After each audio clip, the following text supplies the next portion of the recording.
Hello, welcome to Back to School Night, February 2021.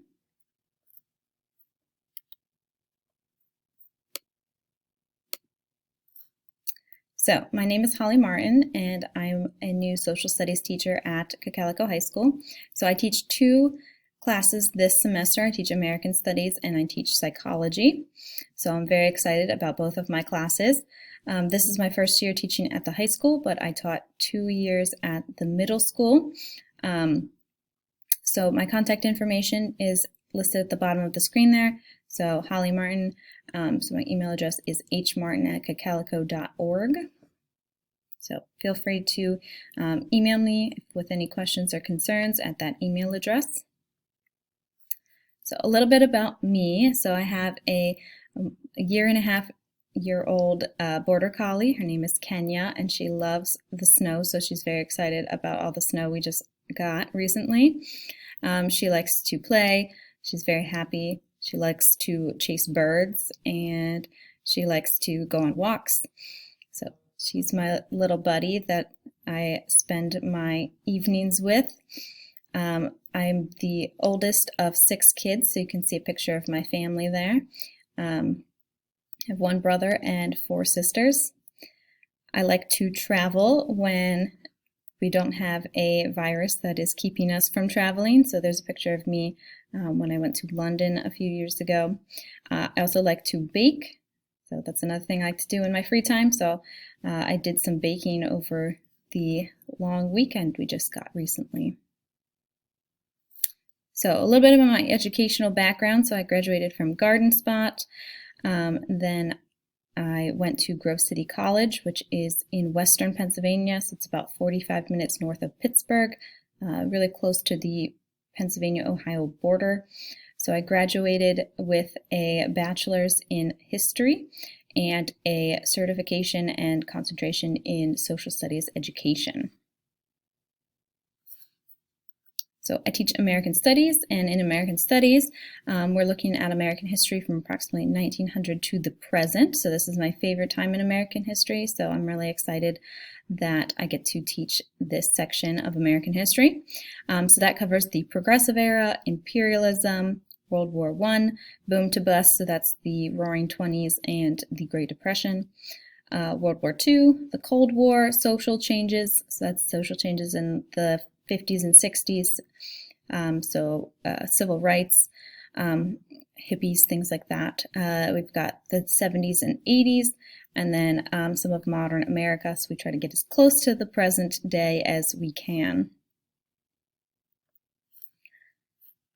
Here's a list of my class expectations. So I sent home a syllabus at the beginning of the semester, so your child should have either showed you a paper copy or a virtual copy, and you were supposed to sign this. So if you did not do that, ask them for a copy. But all of this is listed in my syllabus. So here are my class expectations. These are my 5 class rules. Be respectful, be attentive, be responsible, be on time, and be prepared. So be respectful to your teacher, to your classmates, to yourself, everything in the classroom. You're expected to be respectful towards. Be attentive, so pay attention in class, whether you're at home, participating virtually, or in person.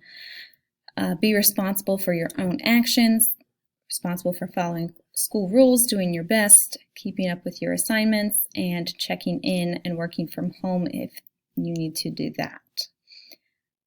Students are expected to be on time coming to class or checking in from home if they're participating virtually. They have plenty of time between classes in person, so there shouldn't be a problem in person. They're expected to be on time handing in assignments. Remember, they are losing points when they turn in things late. And they're expected to be prepared, so come to class ready to learn, bring anything they need, make sure computers are charged, all of that good stuff. So grading. So this is a required course, so students must pass this class in order to graduate. So it's very important that they are completing assignments. The final grade is based on 3 things, so marking period 1, marking period 2, and then the final project or exam. So marking period 1 and marking period 2 are both going to be 40% of the final grade, and then final project and final exam are 20%, so if we have both of them, they would be 10% and 10%, so that is the plan. But if final exams get canceled like they did last semester, then it might be 20% just for the final project. Each of the marking period grades is determined by the following. So 75% of the marking period grade comes from assessments and major assignments. So these are the larger, more cumulative assignments that are looking at what the students have learned. So this is things like test quizzes, projects, writing assignments, Socratic seminars, any sort of like larger assignments or assessments to see what students have learned. Then classwork, homework, and participation is 25%, so this is the smaller, more practice kind of assignments.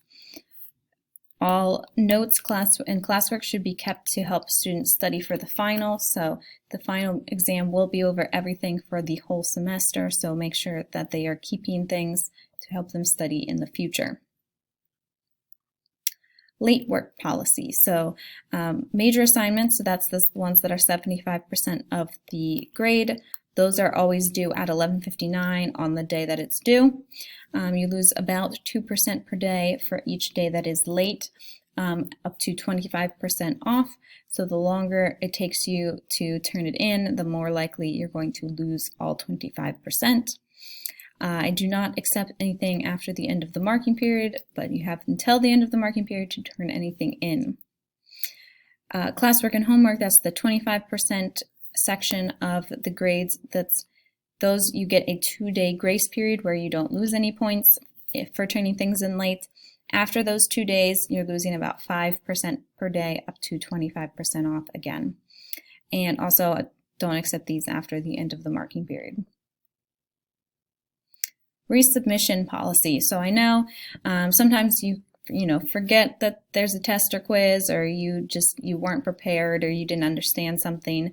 And so I like to make sure that students have a chance to fix the grades that they get in that 75% category, because it is a large percentage of their grade. So tests and quizzes can all be retaken once each. So each test or quiz can be retaken once. However, the student has to show me that they have done something to prepare for their retake. So whether that's making flashcards, completing the study guide, coming to study with me during focus, something like that. You can also do test corrections instead of retesting, and that's just fixing the mistakes that you made on your first test, and then you can get half credit back on some of those questions. Major assignments can also be revised and resubmitted, so if you don't do very well on a project, you can redo it and resubmit, and you'll get the higher grade of the two. Same with retaking the tests and quizzes. So what can you do as a parent to help your child in American Studies?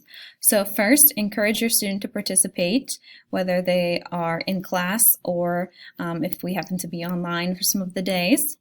Make sure you urge your student to advocate for themselves and contact me if they don't understand something or have any questions, if they need help. I can't help them if I don't know they have a question, so as soon as they ask me, I'm happy to help. Remind students that they need to turn in their assignments on time, ask them what they're learning about, and have them teach you. So teaching someone else is one of the best ways to make sure that you understand something. So if you have them explain to you what they've learned, that's going to help cement it into their brain. You can also check PowerSchool for any missing work or Schoology for any upcoming assignments.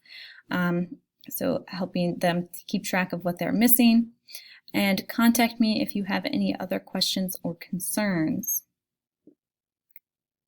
All right, well, that's all I have. Hopefully I will get the chance to chat with some of you. Have a great day.